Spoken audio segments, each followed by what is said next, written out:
News 24 ও বাংলাদেশ প্রতিদিনের সাতক্ষীরা প্রতিনিধি মনির ইসলাম মনি ও দৈনিক কালবেলার সাংবাদিক গাজী ফরহাদ হোসেনের ওপর হামলা চালানো হয়েছে। সাতক্ষীরা ট্রমা সেন্টারের পরিচালক মোহাম্মদ হাফিজুল্লাহ সহ তার ক্লিনিকের কর্মচারীরা এই হামলা চালায় বলে অভিযোগ রয়েছে।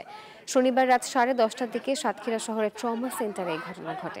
হামলার শিকার সাংবাদিক মনির ইসলাম মনি জানান, সাতক্ষীরা মেডিকেল কলেজ হাসপাতাল থেকে রোগী ভাগিয়ে বেসরকারি হাসপাতালে নেয়ার তথ্য সংগ্রহ করার সময় ডাক্তার মোহাম্মদ হাফিজুল্লাহর নেতৃত্বে তার স্টাফরা 2 সাংবাদিককে আহত করে। পরে পুলিশ ঘটনাস্থলে উপস্থিত হলে পরিস্থিতি শান্ত হয়। এই ঘটনায় 7 জনের বিরুদ্ধে লিখিত অভিযোগ দায়ের করেছেন ভুক্তভোগী মনির।